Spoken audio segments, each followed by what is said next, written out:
the whole landscape of the Vancouver Canucks was kind of touched on last week in the first episode. But today, things are kind of different because they actually have been proactive. They've dealt their captain, Bo Horvat, now a New York Islander. They get the return, and a pretty good one in that for a rental that they didn't see, a long-term fit with in terms of the contract situation with Aatu Räty, Anthony Beauvillier, who could kind of rekindle that magic that he found a few years ago. And they also get that protected first-round pick. So, Dave, let's start with you. Your overall take on this Bo Horvat trade and perhaps some extension talk on your end, if you're hearing anything. Yeah, I'll start there quickly.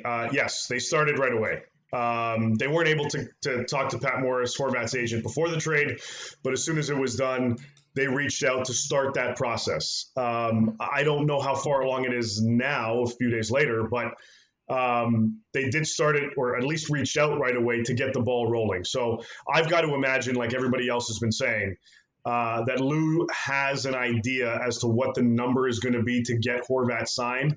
And that's why he made the move, because he felt comfortable enough that he'd at least be in the ballpark of trying to get him done. And if he doesn't sign, then I guess he'll just sewer him or something like that later on and whatever to save face. But, everybody is pointing to an extension getting done at some point. I'm of the belief that, knowing how Lou Lamoriello operates, that is there. It's going to, I think he's confident it's going to happen. So we'll have to wait and see what those numbers ultimately are. In terms of the return, guys, it wasn't a grand slam, maybe a solo shot just over the wall. I think it was a good return. I think Räty's going to be a good player. He fell in the draft. There are a lot of people that surprised he fell that much, even though a lot of teams passed on him. But he was their best prospect. And I'll premise it by saying the Islanders' prospect pool is not deep at all. It's like a kiddie pool, but he was the top guy. And, is he a top six? Does he have top six potential? Yes, probably a second line type guy. But you add that, you add a first round pick, wherever it's going to land.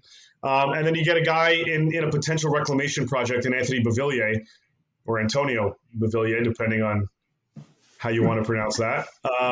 And I think it was decent. I think it was a decent return, DB. It was decent. You could have waited till March 3rd. Got Patrick Alvin think this was his best offer. So he took it. Beauvillier, for the reason the Islanders are in a hole is because of guys like Beauvillier who haven't scored. So maybe he has, fresh start. I'm all for that. Räty, I agree. He fell in the draft. Who knows? Conditional first. I guess the other side's more intriguing because it's not just about Bo and do you sign him, but what do you sign him at? Because, Bo's on track for a 50-goal season, but I think he's shooting at 21%. He's not going to shoot 21% for the balance of the contract. So you're going to pay him at a 50-goal level, or you're going to pay him for what he probably is as a 30-30 guy. And is that $8 million? Is that $7 million? Is that $7.5 million? Is that good enough? Is there some other team that Pat Morris and the crew would be willing to go at free agency and talk to about? I don't know. The one thing in Lou's favor is he can re-sign it for an extra year. So the all-in price on his contract is probably going to be the most from the Islanders. But now they have to sign him. Now the question is, he's a center, so where do you do it? I assume you put Barzal on the left because he's not close to the face-off guy. I think Bo's won the second most face-offs in the NHL this season. So he's going to be a center. And so it's going to be Brock Nelson and Bo Horvat would be a nice 1-2 punch. But I think that's the next question. Do you sign this guy, and what do you sign him at? Yeah. Well, and that's just it. Like the offer that the Canucks presented to Bo Horvat was a 7-year deal. And as far as we know, it was under $7.5 million. I think it was around $7. Now, maybe that got bumped up because allegedly they presented a revised offer last week, or at least the discussion of it. I'm not convinced there was a formal offer, but it doesn't matter now. He's an Islander. So, is it going to be 8.5? Are the Islanders comfortable with that? Is Lou comfortable with that? Again, he's got to know the range that it would take to get Bo Horvat locked in, or else he probably wouldn't have made this trade. So there's familiarity at least with the range if you're trusting the Canucks and what they're presenting and what they're telling you. And now he knows firsthand because him and Pat Morris have had a discussion about it. But where do you go from there? And then you're right, DB. Does Nelson move to the left? Does Barzal move to the right? Like how? Yeah. I'm not sure how you. And do you want to load up from a goal scoring perspective? Do you want to have Nelson along with Bo Horvat, and then probably Palmieri on the right would be a guess, or do you want to have Horvat, Lee on the left, and Barzal on the right? Like that, it's a little confusing. I know Barzal struggled a little bit at the center position in terms of his defensive responsibilities this year, but I mean, probably trying to do too much because this team had some issues this month, or I guess in January with respect to defense. So as good of a defensive team as they are, but let's be real. Look, it's a wait and see mode. The reason they got in the last 7 games, they haven't scored more than 2 goals. So, and he has to sign him now. Lou's boxed in here. Like he's got to make the playoffs. He's got to sign this player. And if he doesn't, then he's not going to. We reported he doesn't have a contract for next season. Like I'm not saying this desperation, but it was the right move because this team needs to be propped up offensively. But now there's still work to do. It's not like they got a guy with term here, guys. They got a guy on a walk here who could very easily jam up their plans by saying, "Yeah, you know what? I'm going to wait." And here's the thing: why can't Bo Horvat wait until I don't know, right at the end of the season, take it to the end? So that's what I would do because I gotta think there might be another team. And not only that, if they miss the playoffs, does Bo want to stay there? I don't know. It's this story. You think it was over when the deal was made? It's far from over, especially from an Islander standpoint, at least in the moment, because they have to make the playoffs. That's really not negotiable for at least the general manager's perspective.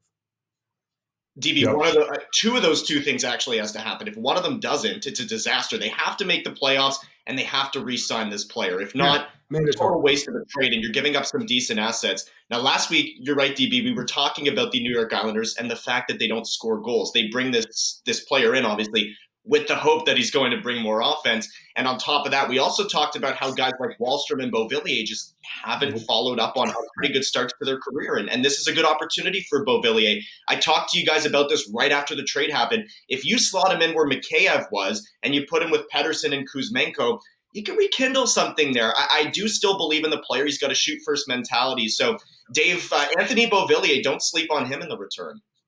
Right. I think this is, like we were saying, I think this is an opportunity to have this little reclamation project under your belt.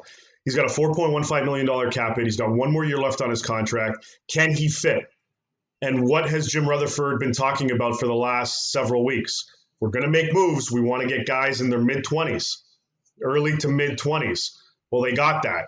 Can Beauvillier be a consistent 20-goal scorer? He's not a first-line player, but can he be a consistent 20-goal scorer? This is what they're going to find out. And if it doesn't work, because this is a rebuild / retool or whatever the hell they want to call it there in Vancouver. They called it major surgery, actually. So. Well, I mean, this was they got rid of an artery that, and they're trying to repair it. So can Bo be a guy who can get you 20 goals a year? Can he play at that pace? And if not, well, he's got 1 more year left on his contract, like I said. So you look to flip him next season as another possibility because this is not going to take 1 year for them to kind of rebound. Their core is Quinn Hughes, Elias Pettersson, JT Miller, and Kuzmenko right now. Mm-hmm. Demko's not in there. No. And we talked about this earlier on in the season, guys, that there was some question marks surrounding Demko's desire to stick around. It's obviously been amplified a lot over the last couple of weeks. A few people, and I'll give Elliot Friedman a lot of credit on this one. Well, maybe because we've kept it quiet. We were kind of told to, but he kind of blew this one out, that Demko is out there. And there are and they have had those discussions. Now, I personally believe that this is going to be something that's going to happen in the summer, because I don't see him being there for the duration of his contract. But major surgery, it includes that. It includes Brock Besser, Connor Garland, one way or another, Luke Shen, Tyler Myers, et cetera, et Just cetera, name the whole et cetera. roster, Dave. Yeah, basically.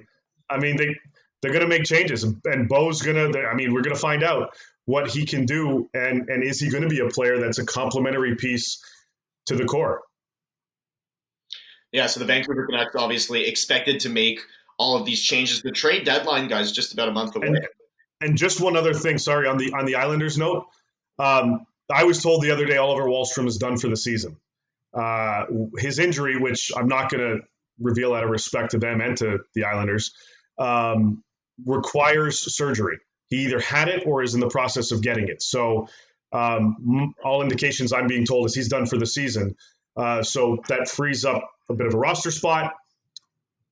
They're doing some cap maneuvering right now to try to maximize their cap. If the Islanders get back into it in terms of playoff position, and there's a little bit of wiggle room to add by the deadline to help their chances even more, I would not be shocked if Lou tries to do something else, if all those things happen. Yeah, it's a big loss up front, considering what his potential is. And, of course, the Islanders on the outside looking in, trying to get in. We'll talk about the playoff bracket a little bit more. But, of course, Vancouver has all these pieces to unload at this point. And, DB, is your feeling that they want to be competitive as soon as next year? Or is this something that's going to take a few years for Vancouver to kind of get back into it? I think they're – well, when I look at the defense and goaltending, I don't think they're a contender next year. Like that's the major surgery. Like if Demko's really not the guy, you're going to trade him. Who's your goalie? Spencer Martin? It's not Colin Delia. The blue line, that's why they're in that hole, because they traded for OEL who's past his prime, who doesn't want to be traded and won't waive because he said, Elka, I waived to come to Vancouver. I like it here. I'm not leaving. Who's trading for Tyler Myers? Like, look, I keep going back to Christopher Tanev. That was the biggest mistake. And Markstrom leaving, yeah, that was a problem too.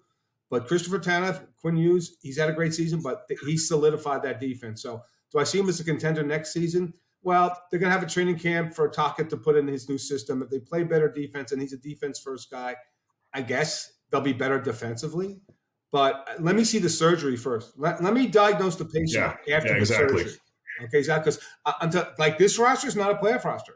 So can you tell me their next season is going to be a playoff team? Nope. Let me see the changes. Let's see what they do to the defense. Let's see what happens in net before I can say, yeah, this is a legit playoff team. Now, the one thing in their favor is the West isn't a bear right now. Like, if they have 5 more wins, they'd be in the playoff race, right? So I don't.